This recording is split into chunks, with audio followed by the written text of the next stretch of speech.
Welcome to Processing Distortion, the podcast series here at BoilingFrogsPost.com. I'm your host, Peter B. Collins.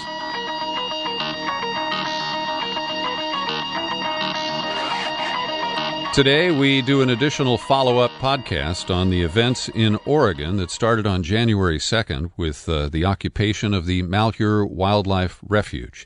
And in particular, we're going to focus on the events of January 26th, when a roadblock was established by the FBI and the Oregon State Police, and when LaVoy Finicum drove into that roadblock, there was an incident where he was shot and killed. Joining me today as my co-host is the publisher and founder of Boiling Frogs Post, Sibel Edmonds. Sibel, good to have you with us. Thank you, Peter. Good to be with you and Todd. And returning is our guest, Todd McFarlane. As we've described him before, he is a rancher, he's an activist, he is an attorney, and he has been representing the family of Robert LaVoy Finicum, who, as I mentioned, was shot and killed in that law enforcement showdown on January 26th. And before we get into the report that was released by the law enforcement agencies in Oregon here on Tuesday, March 8th, Todd, could you tell us what your current status is in terms of representing the survivors of Robert LaVoy Finicum? Yes, Peter, be glad to do that, and thanks for the opportunity. That status changed last week. Kind of my role from the beginning, among other things, and especially after the shooting, again, you've explained, I'm really a rancher first and an attorney second or third or somewhere down the line. Mm-hmm. And so although I was willing to do what I could to help them out, I realized and they realized that this is a high enough profile case and that there is enough at stake that one of my roles all the way along has been to try to help them find other legal counsel that really specializes in this sort of thing and has the resources and everything necessary to handle this kind of a case and the other related cases with respect to protection of their interests, their ranching interests, those sorts of things. And so last week, actually, there was kind of a handing off of the baton to others, and so my status has changed in that regard, and I no longer represent them actively. They have other people that are doing that, and so in a lot of ways it feels kind of liberating because now I'm not going to go back and talk about any of the other things that I did while I was representing them and helping them out, but at this point and going forward, I feel like it gives me the opportunity to talk about the kind of things that we're going to talk about today, not as their attorney, not as their family attorney, but basically as Todd Macfarlane in whatever capacity and whatever hat I'm wearing right now. Mm-hmm. Okay. And I'll just recap for our listeners that you made an independent visit to the wildlife refuge. I pegged that as around January 8th or 9th. And you shared your observations of that phase of the events with me in our first podcast. And you also, in a second conversation, talked at some length about the history of rancher conflicts with the federal government over grazing rights and related issues. And that's an area where I, give you credit for having significant expertise. So, Todd, let me just ask you open-ended, what was your reaction when you watched the news conference that was held before a hand-picked group of reporters? It was not an open press call. In fact, the time and location were kept secret, and only those who were approved by the law enforcement officials were invited to participate. But when you saw the presentation with the additional video footage, including the footage that was synced up from the camera that was operated by Shawna Cox inside the Finicum vehicle, we certainly have a much more complete picture of the sequence of events on January 26th. No question. So in terms of my reaction, there were a lot of things there that came out that I wasn't expecting, certainly including that additional video. When I say I wasn't expecting that, despite the fact that my status changed last week, I did receive an email from Attorney Dan Norris, actually this morning, not too long before that press conference was going to occur, and he basically, because he didn't know that my status had changed, was alerting me to the fact that they were going to be using that video in the press conference, and that he considered there to be some graphic stuff in it, and he just wanted to make sure that I could pass that along to the Finicums so that they would be aware of that and that would not catch them completely by surprise, which I did. And so again, that was a surprise to me until I received that, which was kind of a heads up. Other than that, the other big surprise for me was kind of some of the things that came out with respect to the FBI. But my overall reaction basically was this.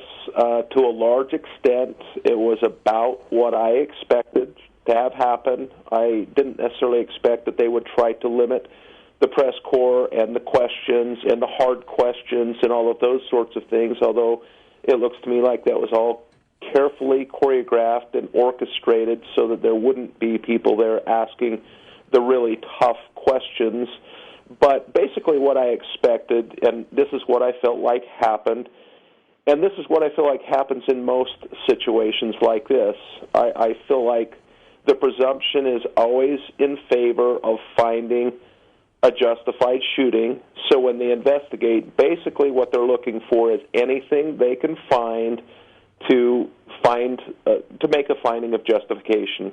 And when they explained that they had gone through all of the video and the frames, frame by frame and very carefully, I don't doubt that. I think they probably did that, and they always do that to find justification. If there's anything that they can find that will give them reason to... And in the process, they ignore a whole bunch of other things. And one of the things that I think they always ignore, shouldn't say always, I don't want to make definitive statements like that, but that they often ignore is all the other things that law enforcement chooses to do in situations like this to provoke and escalate the responses that occur. And I definitely feel like that is part of what happened here. I feel like the entire way the roadblock was set up and the way they pursued it, I feel like they had that set up. And actually, my own view is that the result was what they set it up to be and what they were actually, in my opinion, hoping for. All right.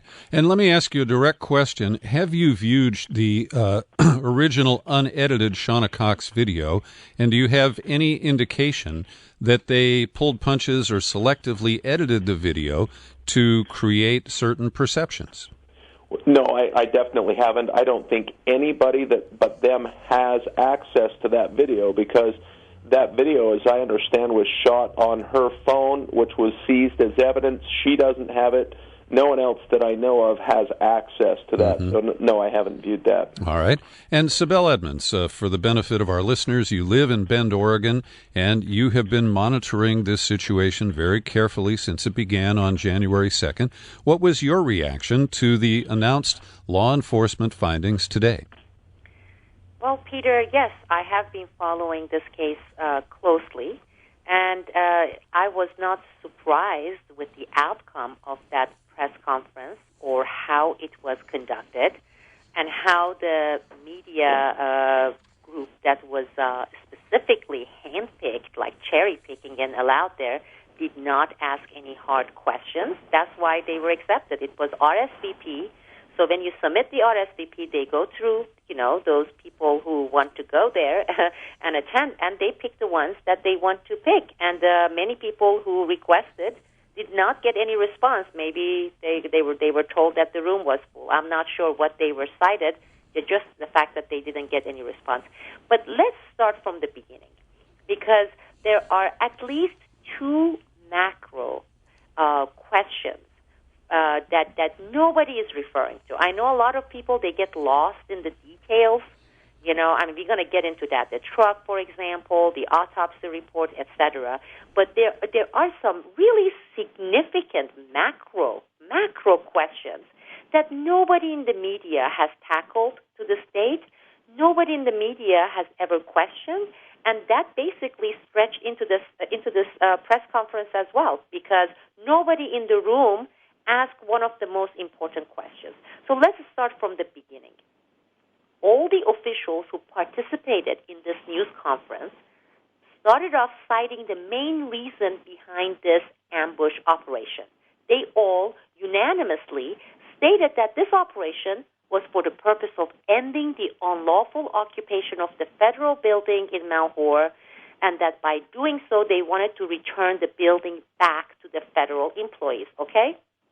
Well, if that was the purpose, Peter, why not have an operation on the premises where the unlawful occupation was in effect? That's right.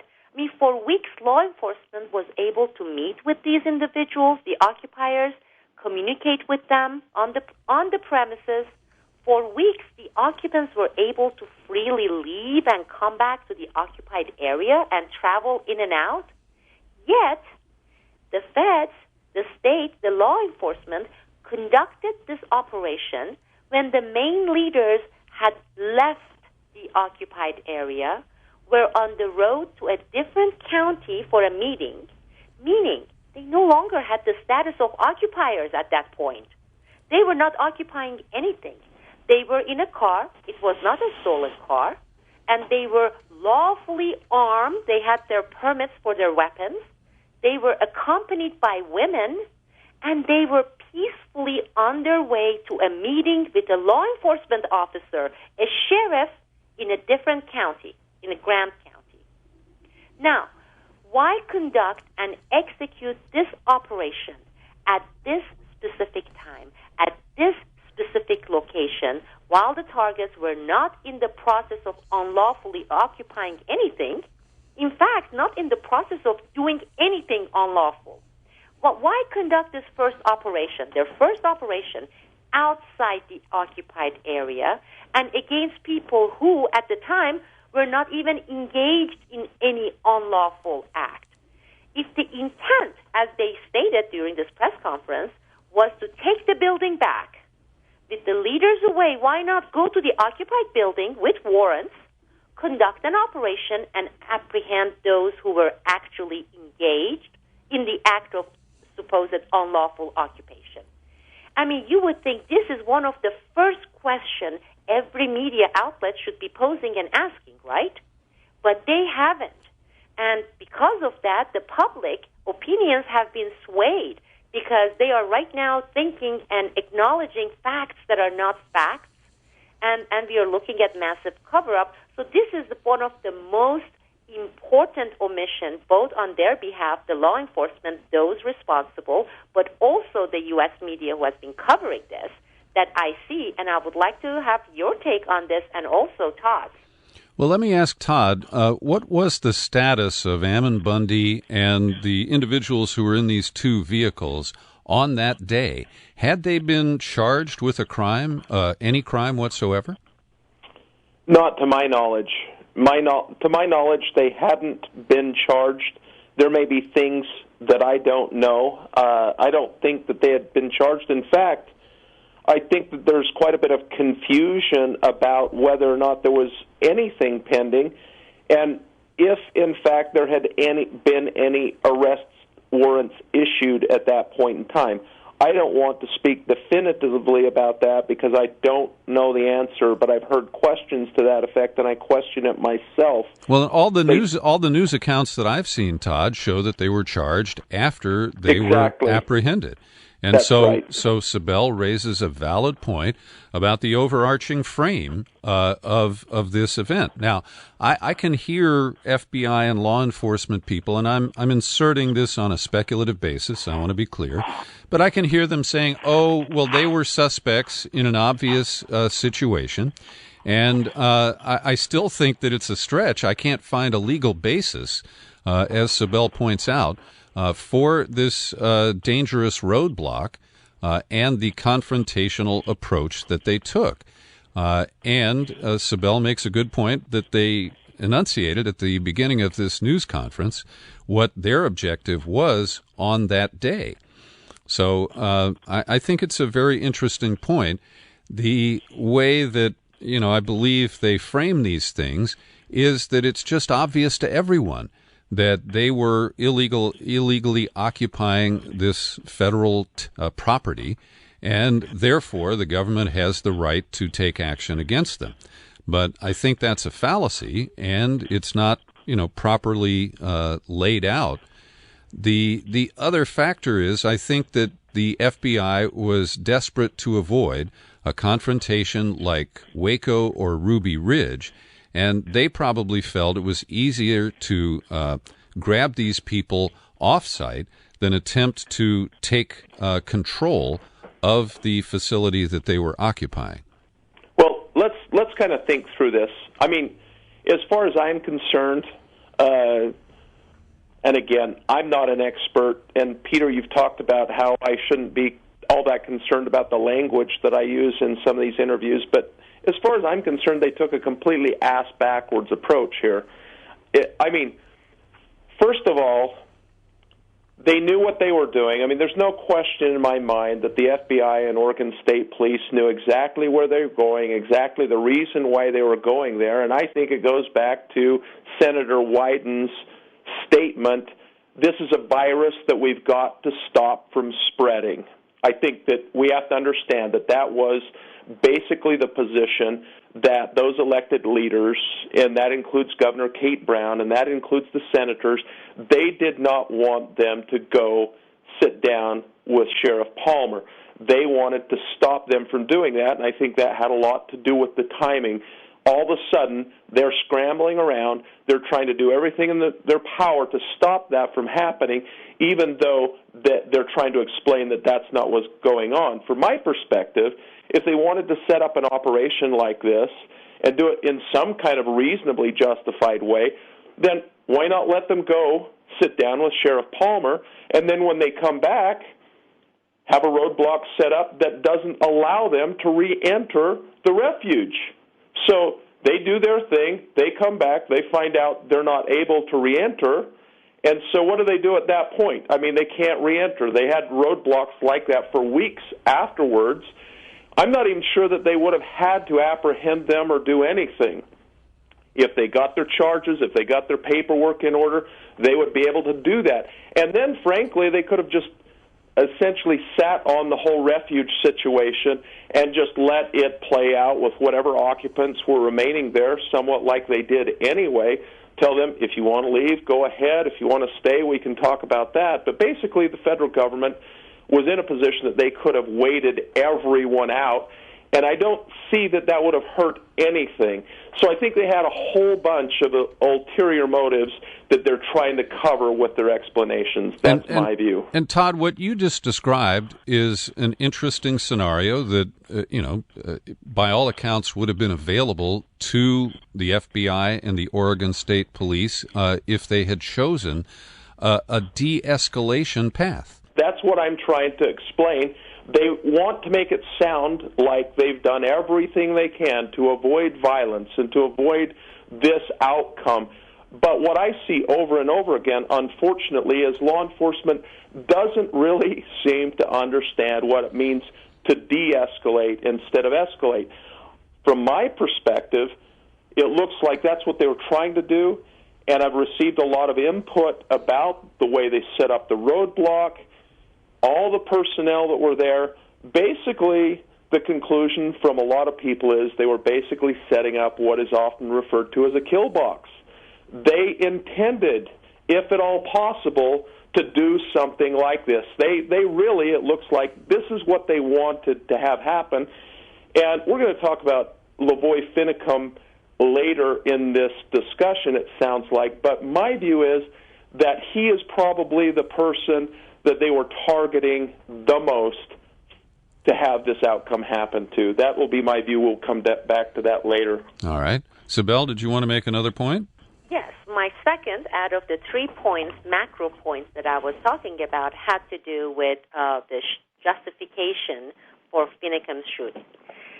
The officials spent the entire press conference session trying to show justification for LaVoy Finicum's shooting. Yet they did not even touch upon the unjustified shooting that began before LaVoy Finicum even exited the car, okay? the FBI's HRT, that's the hostage rescue team, they began shooting at the car with real guns and bullets, not the laser stuff, before LaVoy Finicum got out of the car, before there were any of those speculations as to whether Finicum was reaching for his gun or not. They opened fire. FBI HRT opened fire, targeting a car occupied by a woman and a girl, 18-year-old, barely 18, and two men who were not presenting any threats to anyone. I mean, that's ironic for their title. These are hostage rescue team, right? So considering the women, maybe they consider them being hostage since they were on the premises, HRT. So what? Do you start shooting at the hostages? They fired several shots that hit the car, all of them potentially lethal. What was the justification for that?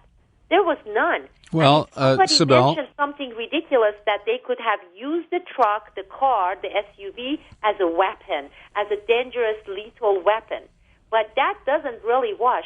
Not a single media puppet in that room pointed to this very simple and concrete fact, that the shooting did not begin with Finicum outside the truck with his hands up and later lowering his hand towards an alleged weapon. The lethal shooting began before that. Why were they shooting? Why they started shooting? What was the intention? What possibly could be the justification? They were shooting at the car with real weapons, okay? And this was basically, this forced Finicum to stop the car in order to protect the women on the back seat, get out of the car and say, shoot me, just shoot me, okay? This is, you're looking at an honorable person to say, if you're going to shoot me. Not the way the media represents, saying, shoot me, I want to commit suicide by cop, just shoot me because I like to be shot. It was, just shoot me, meaning shoot just me, leave them alone. That's why he got out of the car and knowing that he was a target, saying, go ahead, you want to shoot me. Well, Sibel, a couple of things about this. First of all, today was the first time that I saw the footage that was shot from a helicopter or a fixed-wing plane over Highway 395 that showed the initial contact with the Finicum vehicle. And it does change my perspective because it was only, a mile and a half down the road that he ran into the roadblock. But at the initial stop, he defied the orders from the state police to stop and to get out of his vehicle.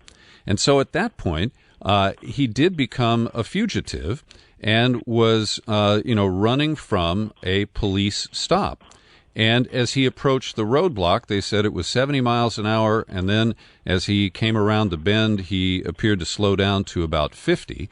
But because they had blocked the road, they created the situation that put the officers in danger. That said, because he had left the initial attempt to stop him and was defying authority, was being chased by at least one police van, they make a fairly credible case that the officers fired to prevent being killed by the vehicle. And he did swerve to the left to avoid colliding with the three law enforcement vehicles that were there. But I do think that the claim of justifiability of the shots fired at the vehicle as it approached the roadblock is something that they can probably sustain. That would be my view. Well, not to play the devil's advocate, I'm going to let Todd answer this question, but if his intention was to really present danger and his car was representing a weapon, a lethal weapon, he would have just driven straight through them. If that was his intention, he would have done that. But what he did, he swiveled and the car came to a stop. And also, let's not forget that there were others in the car, including two women and another man. So to say that they shot, and one of the shots, one of the bullets is in a really strange place. It's right on top of the car. It is, again, something that is not... Well, he could have died back at that point. They are putting all the shooting incident and shooting targeting Finicum, the fact that they believe he was going for his weapon, and he was going to take out that weapon and basically shoot at them, okay? Mm-hmm. And, well, with this what happened initially, that defeats it, saying they started shooting, and any of those bullets could have actually hit and killed Finicum, and not only him, 3 other people. And I don't see how that could have been justifiable when the man swiveled and brought the car to stop. He did that so that he would not hit those people. If he wanted to kill them, why would he be worried about hitting those people? And also getting people in the car, his own car hit. So, again, I'm going to let Todd answer this question. Would love to see what his perspective is on this. Go ahead, Todd. Thanks.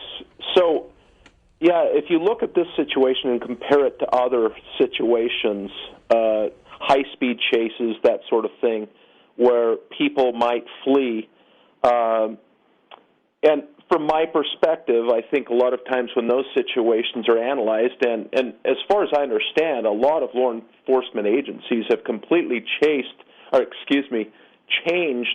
their high-speed chase policies because of the danger that is posed and that they actually create by, as you said, escalating those situations.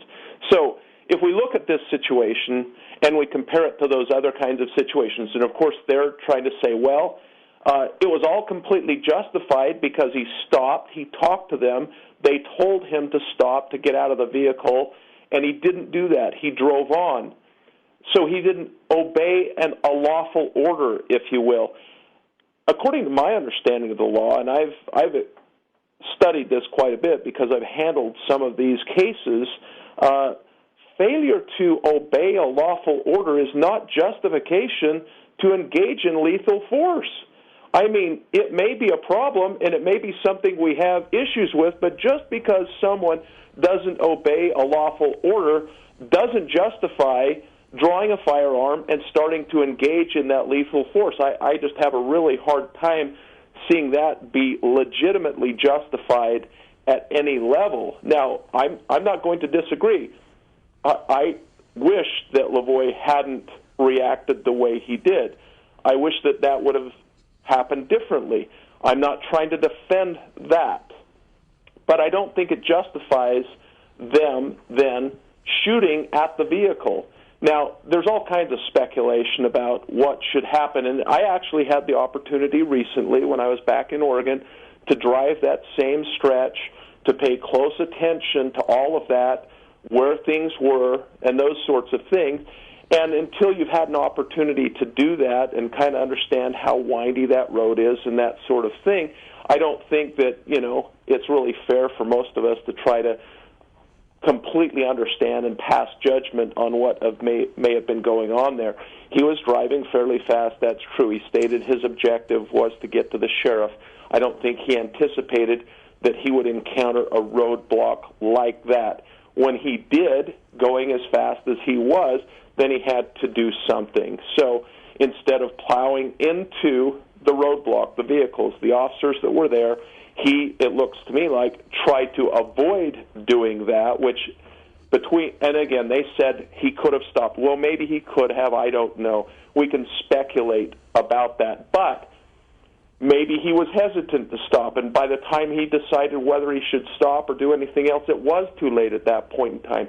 So, in my opinion, he did the thing that would have created the least risk to anyone and everyone involved, which was go out into the snowbank. Now, I find it really interesting, and I really question some of their findings in this regard. I really do, because it's very clear that one of those officers, he actually steps out as if he's trying to get in the way of the vehicle as it's coming. I think when he does that, he can clearly see, it looks to me like, what LaVoy is doing. According to the explanation that was given at the press conference, they're trying to explain, no, he was trying to get away from the fact that LaVoy may have hit those vehicles and slammed into it. It doesn't look to me at all like that's what he was trying to do. It looked like he was actually trying to get in the way. And I really question this because that officer they did identify as, again, what's their name, the HRT operative, And so what they're saying there is he is not one of the Oregon State police officers, and it looks to me like he is. It looks to me like he does take a shot. And they're saying that not all the shots are accounted for.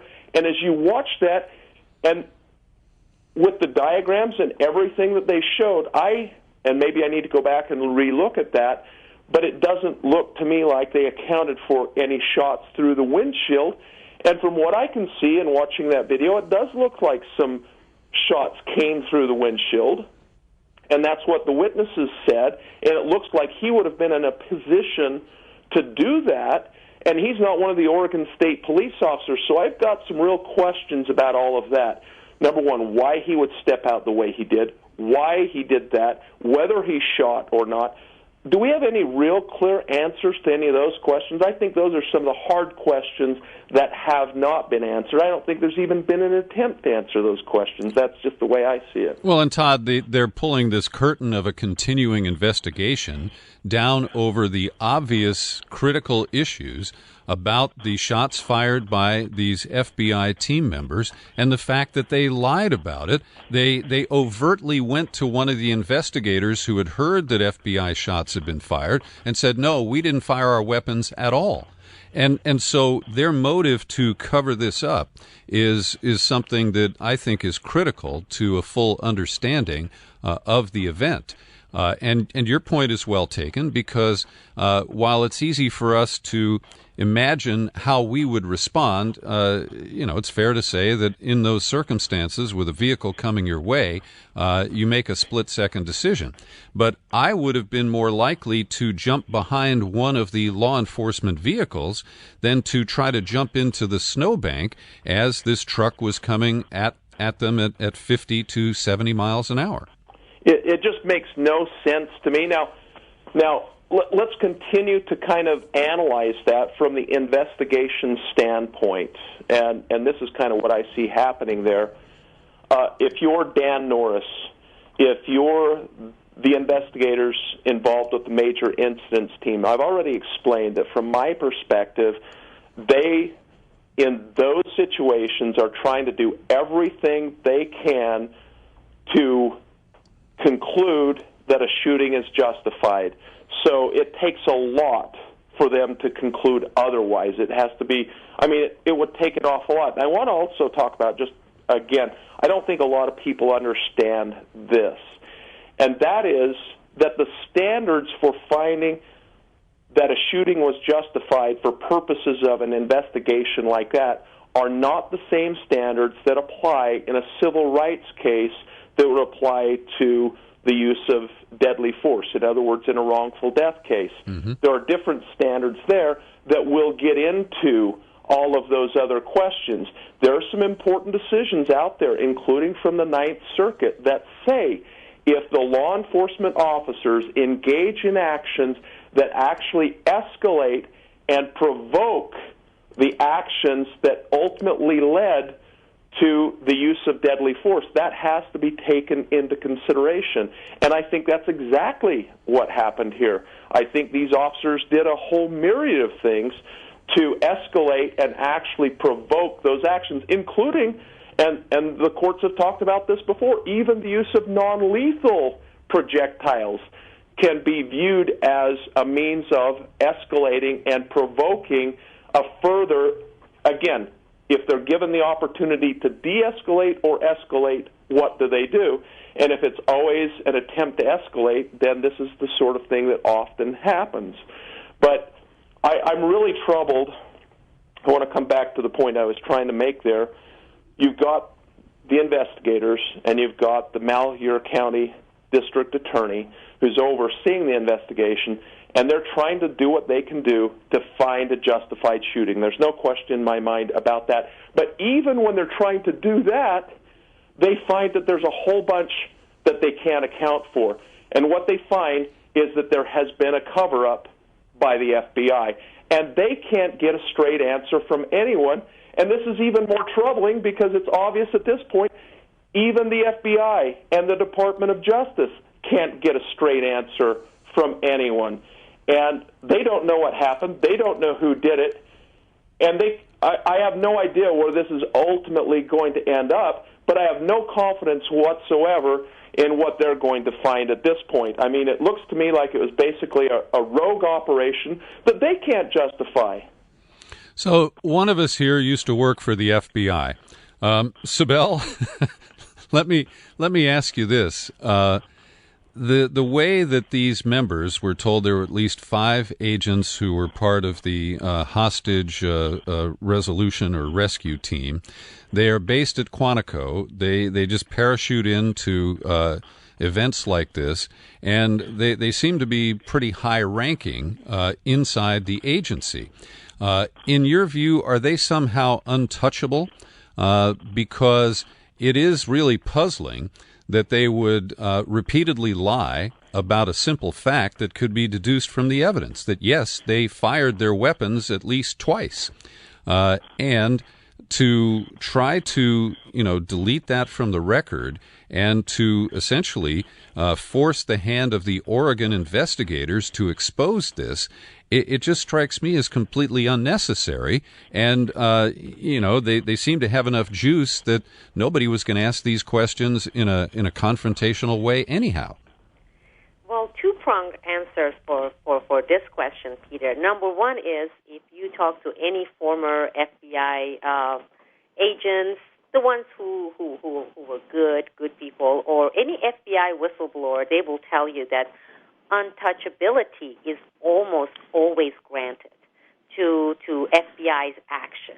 And whether it's in the FBI's crime labs, with the forensic crime lab, whether it is with the hostage rescue team, you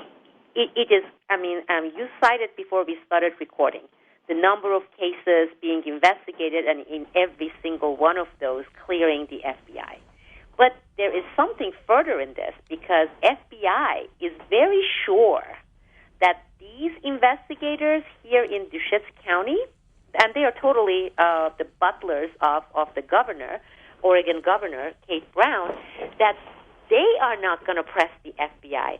This was the dog and a pony show. Okay, this was only for show, because FBI has in its possession blackmailable items that would put these people, the Deschutes County and the governor, on a really, really hot seat, okay? Because you have to go back to this whole case. This whole case could have been handled at the sheriff level, okay, in Harney County. Let's say it even expanded and then 2 counties got together, okay? Let's say even the state got involved. You got this woman, this governor, writing directly to President Obama, keep calling the FBI and writing and begging, saying, we want you to come and we want you to take real action, okay?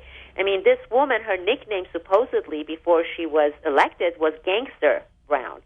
So she has that kind of mentality, saying, where are you guys? Why don't you come and conduct operation? And she, by that, the way it is done with the letter, is not just engage in negotiation. It's basically a governor who wants to see some action, okay? Some action in her state. And especially from the east side of the state where she receives no support, because all her votes come from Western Oregon. So to answer again your question, one, yes, FBI has always been untouchable in investigations such as this one. And look where the investigation is going, Peter. It's going to the DOJ Inspector General's office. So that is the FBI investigating the FBI. Mm-hmm. They have the same boss. They get their payroll from the same people. And I don't know of any cases where the Inspector General's office in the FBI has found the FBI really guilty. The best you get would be inconclusive. And usually they take at least 1.5 to 2 years to put that kind of a crap out there, to say, you know what, here it is, these are the people we interviewed, and basically it's inconclusive, okay? That's what we're going to get. Which brings me to another point, because they claim, and this is FBI included, that they had done their homework on LaVoy Finicum. They knew exactly where he always carried his weapon, in his left pocket, etc. But the FBI and their profilers, they also knew that LaVoy Finicum had a perfectly clean record. This man never had a speeding ticket in his entire life. That's for one. LaVoy Finicum did not have any mental illnesses. Okay, LaVoy Finicum, this is what the FBI and the state police knew. LaVoy Finicum did not have any history of violence, and this man was not a 20-year-old, okay? He's in his 50s, and he has no history of violence. And the fact that LaVoy Finicum had had a stable life with a wife for almost 3 decades, the same marriage, raising 11 children, feeding them, being responsible for them. Now that, Peter, does not fit a profile of a man that they call a man who committed suicide by a cop. Because if you go and pull out the profiles of any of those people who actually ended up committing suicide by cops, you would not come across a profile that you see with LaVoy Finicum. And I will beg anyone to go and do a research. You usually have a person who has just gone bankrupt and has gone through some nervous breakdown and lost a marriage or some severe alcohol problems. You do not come across a man with LaVoy Finicum's record who ever would commit suicide by cop. And this is what the mainstream media has been spreading. And the forefront of this has been Oregon Live and this man Les. And I have been trying to communicate with this man, but this man serves the governor. In fact, the publication Oregon Live serves the governor. And let me just say, you're talking about the reporter for the Oregonian. His name is Les Zaitz, Z-A-I-T-Z. Yes, and the rest of them. He's not the only one. Actually, he's one of the better ones, which is still is pretty low in the hierarchy of journalistic integrity. Journalistic integrity is not to be found with any of these reporters when it comes to objectivity, of course. But, yeah, he's one of the lesser evils in Oregon Live, and I'm sure he has the credentials as an experienced, seasoned reporter, but is he objective? Absolutely not. Oregon Live serves Oregon Governor Kate Brown. And Kate Brown has been known, even though she's been in the office only for, less than a year, that she really runs a tight ship when it comes to suffocating information, and that goes for the media as well. So, Todd, I want to get your reaction to what Sibel just said, and I do agree that on his profile, at least up until the events of January 26th, that, LaVoy Finicum did have a clean record and did present as someone who should be talked to before you handcuff him or try to kill him. At the same time, at the first traffic stop, he goaded the police officers by yelling at them, "You want a bloodbath? I'm going to be laying down here on the ground with my blood on the street, or I'm going to see the sheriff." And then at the roadblock, he said in the brief time after he exited the truck, the audio tape, which you and I had been looking for because in our first interview we didn't have the very valuable contents of the audio track that is now combined with the aerial video. But after he exits the truck, at least 4 times, as he's being ordered to get on the ground, he says, "Go ahead and shoot me." And so I don't argue that he was trying to commit suicide by cop, but I think he was using some very risky, confrontational, verbal approaches to the cops. All right. So I want to start kind of where you left off, Peter. They claimed that he was being told to lay down on the ground. I didn't hear that in any of the audio. They claimed that that's what was being said, but I never heard that. So I heard it once. Okay, once. And yeah. It's possible that was being said because, of course, her audio was from inside the truck and what was going on outside the truck, and maybe I need to go back and listen to that. But,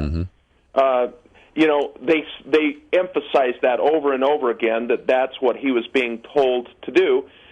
Again, I watched this morning with a very close friend of mine who actually serves at times as kind of my paralegal investigator, and we tried to really scrutinize this closely as we were watching it. And it was interesting. I'm going to make a couple of observations here, and I know this isn't what a lot of people may want to hear.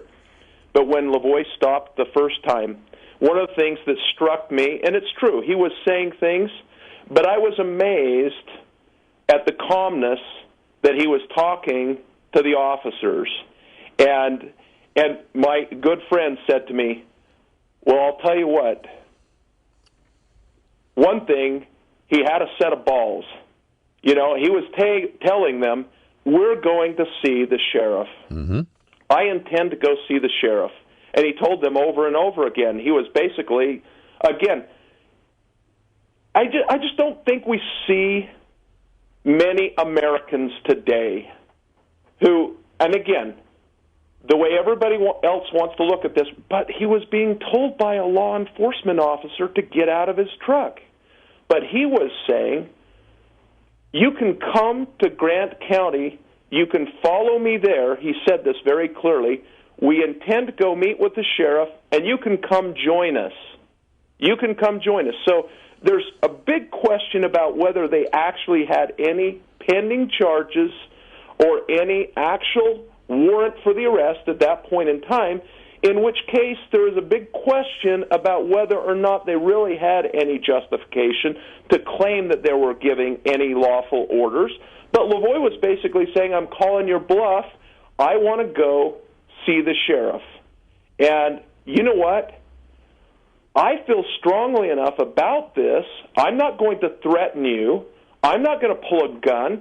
But if you want to shoot me, just shoot me. And it's like my friend said, you just don't find that many people today that have got that kind of backbone. And then he went on to say, one thing I'll have to give him, he sure got style.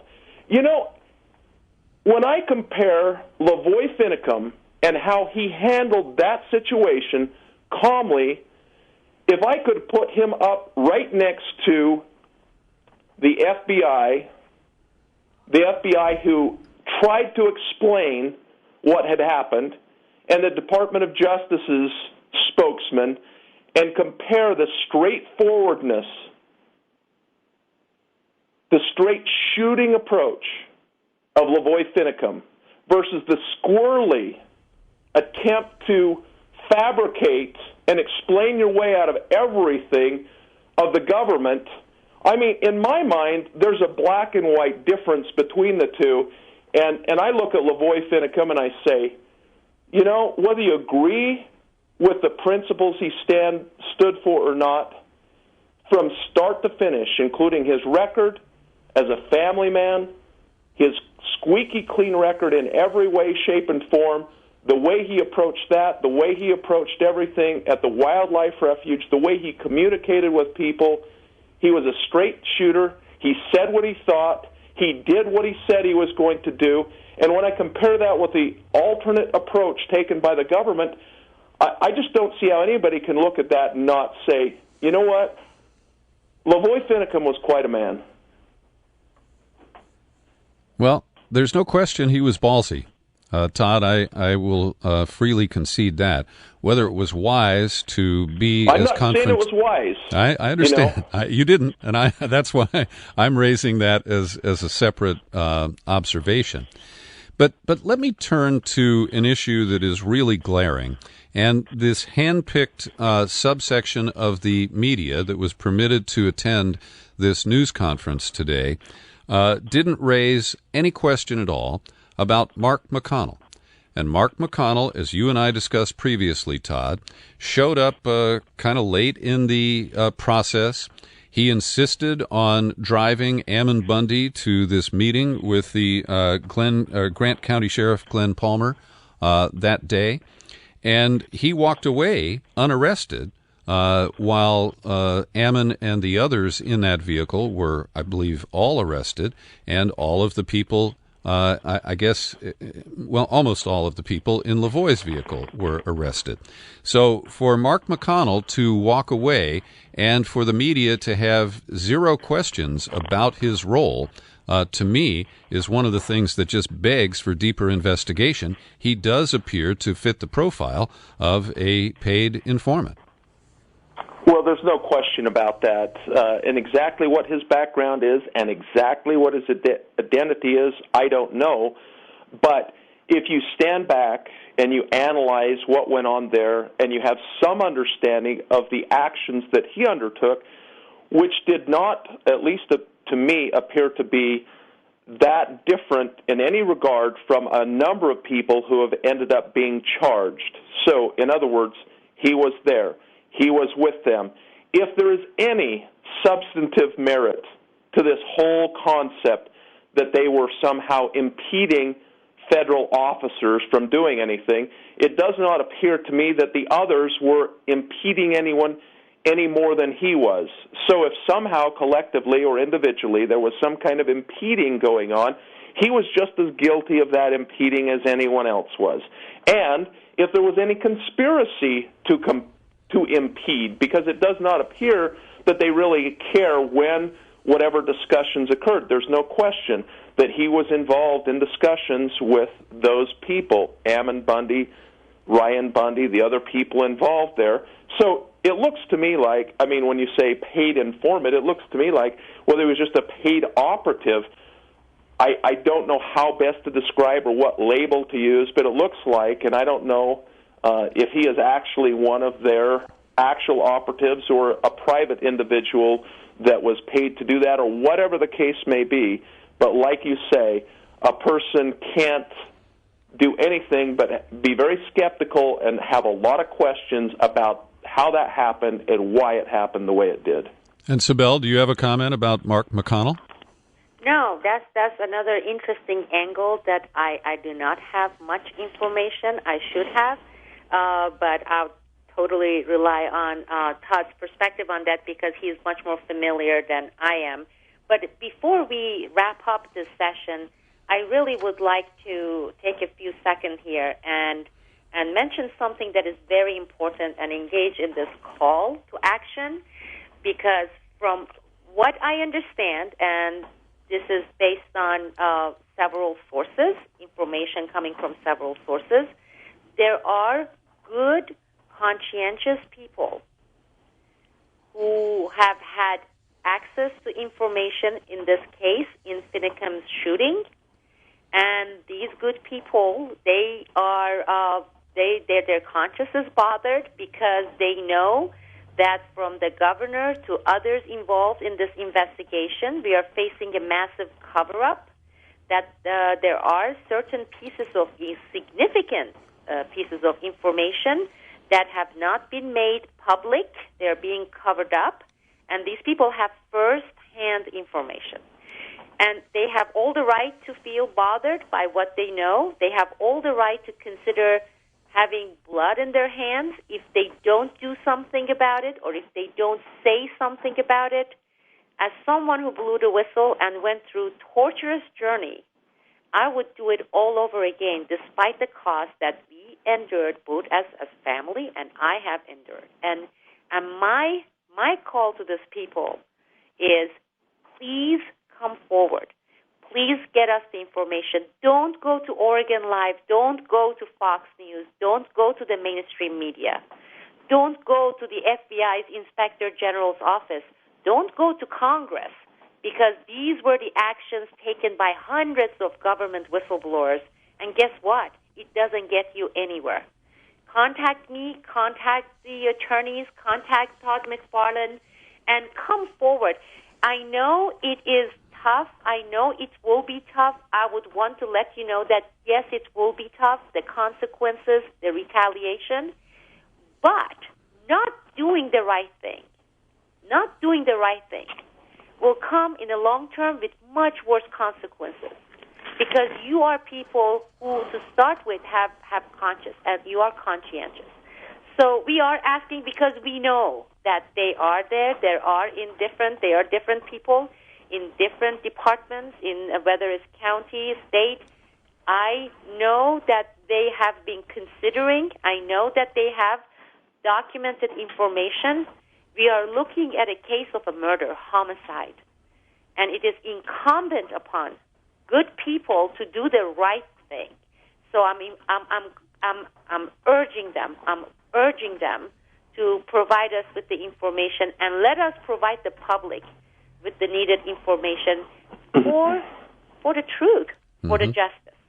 And in that vein, let me just retrace and provide a little more detail on what we do know about the FBI investigation into criminal behavior by FBI agents.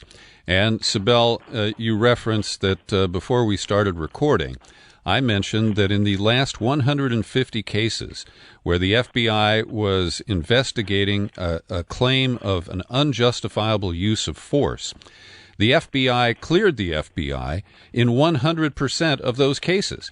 Even in the bizarre case of Todashev, he was the guy who was a friend of the Tsarnaev brothers from Boston. And when he was interrogated in Florida by an FBI agent and 2 state troopers from Massachusetts, an altercation developed, we're told, and the FBI agent had no choice but to kill this young man, Todashev. And the Florida law enforcement and prosecutors were blocked from any investigation. The FBI said, we'll handle this. And it's just the most recent case of this unholy arrangement where the FBI is permitted to investigate and exonerate itself. So, according to the Oregonian, the hostage rescue team had at least 5 members on duty in Oregon at this time. And an investigator who worked on the task force that made its report in the press conference today said that he'd been told soon after the shooting that 2 state troopers and 2 FBI agents had fired. He said that the FBI agents approached him shortly after that to say they had not fired their weapons. In separate interviews later that night, those 2 FBI agents and the other 3 on duty, they formed that blue line. They said they hadn't discharged their weapons and repeated these statements in a second round of interviews on February 5th. The second time, the agents insisted that an attorney be present and that they be given an opportunity to review their prior statements so that they could be consistent, and I'm editorializing here, but they could be consistent in their deceptive statements. So, the county sheriff, Shane Nelson from Deschutes County, who was leading this investigation, said, "Of particular concern to all of us is that the hostage rescue team operators did not disclose their shots to our investigators or their superiors, nor did they discuss specific actions they took after the shooting, which are the subject of an ongoing investigation. Now, no one is willing to say what those specific actions are, but I'm sure there's a whistleblower who could provide us with that information." And, Sibel, to your point, this is a critical area where we can speculate that they either destroyed evidence, they tried to intimidate a witness, they tried to intimidate an investigator, or they took actions to create a false evidence trail that would be consistent with their lies. So that is pure speculation on my part, but I think it's a pretty well-informed set of questions. Peter, it is, but I also have to emphasize that you're looking at even bigger, larger cover-up from the state side under this governors, under Governor Kate Brown. For example, nobody's answering our question. Who gave the order for everyone to turn off their body cam? That order did not come from the FBI. That order came from the state, and they were turned to actually deactivate and turn off their dashboard cam, their body cam. Who issued that order?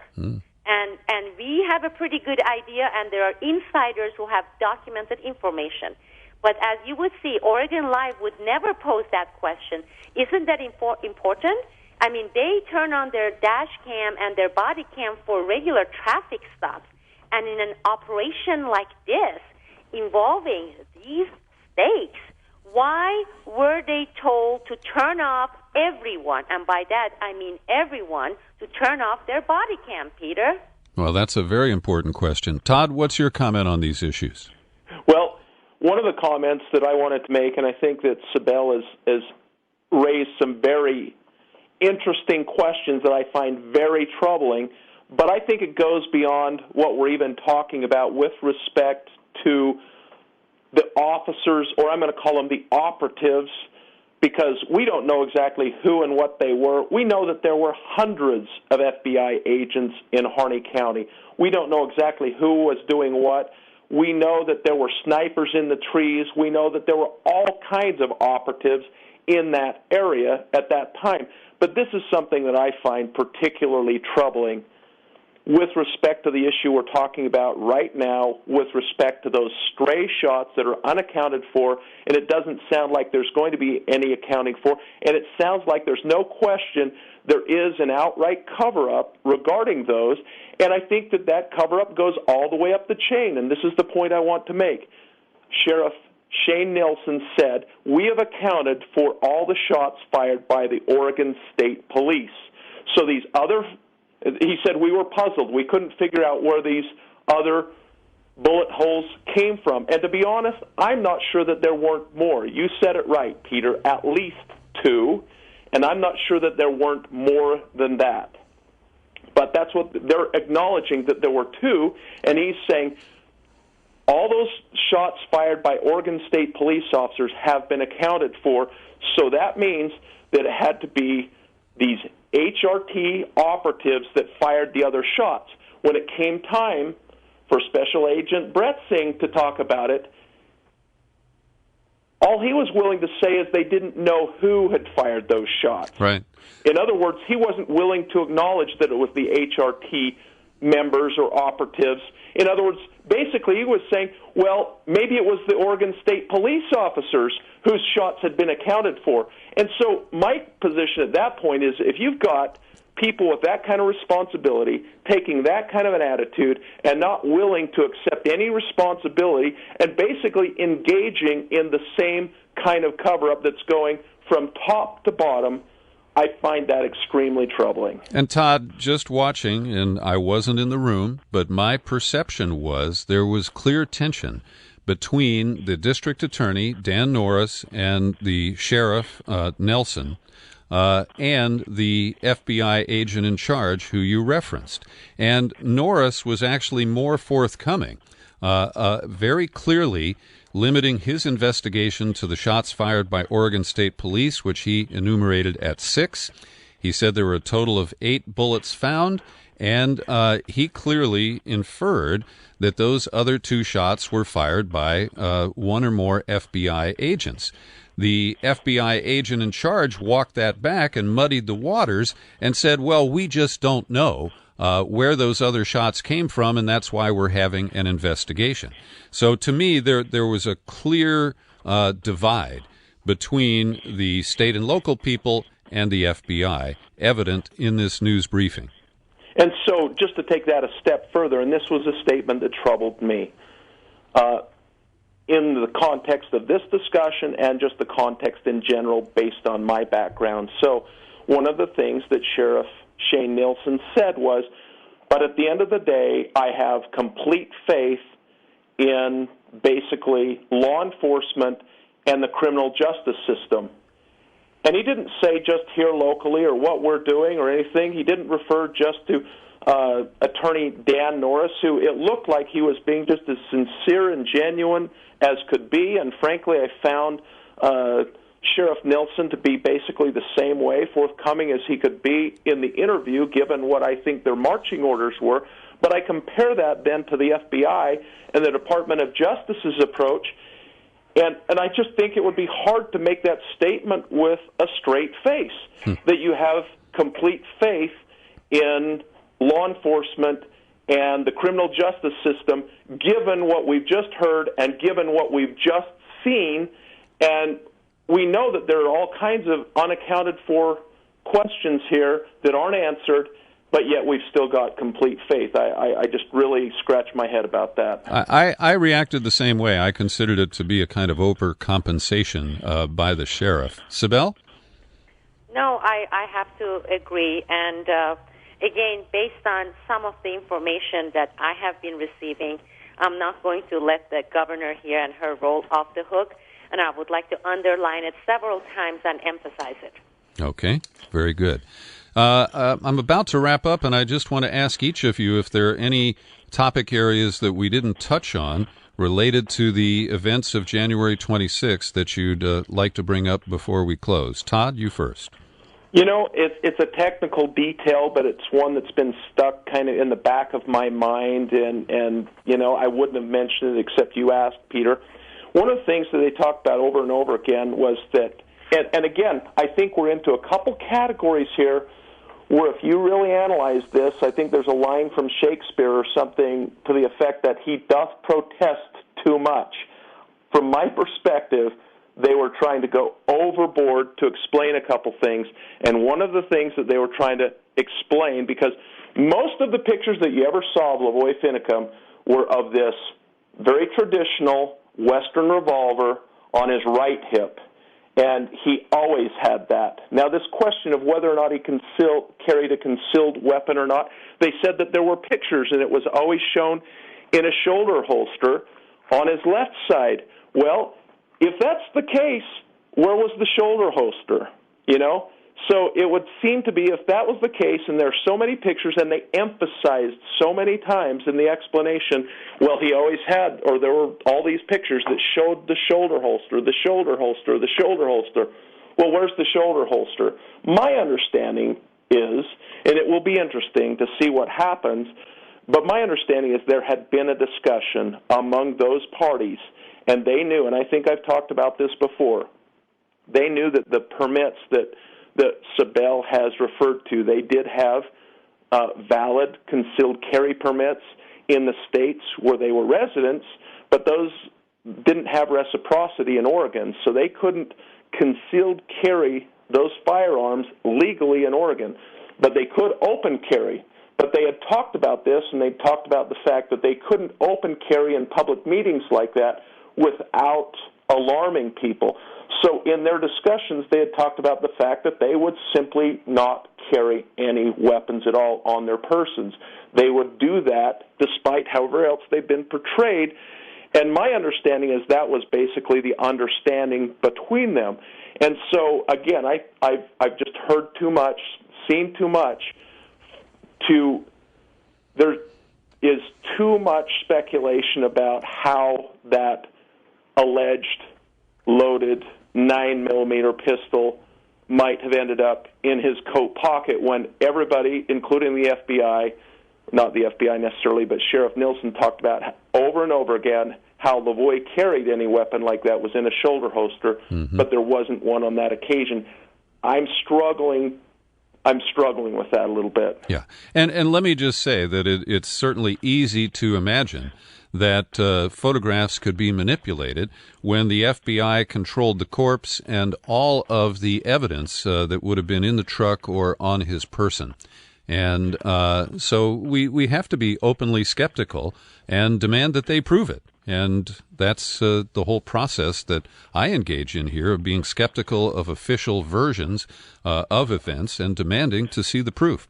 Sibel, would you like to add anything here?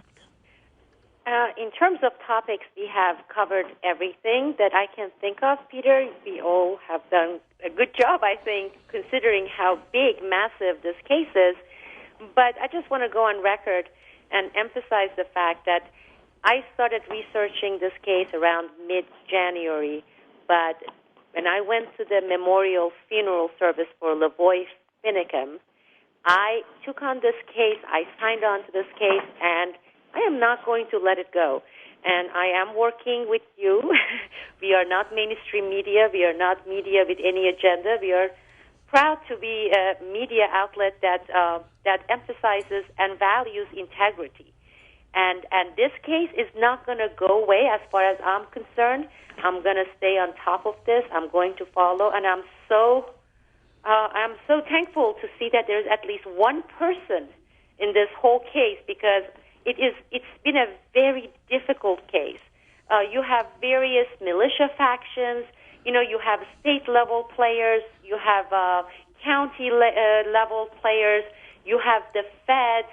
You have the family. And quite frankly, because of all the factions and sometimes conflicting interests, you have some politicians who have their own vested interests. They like to use a case like this for publicity.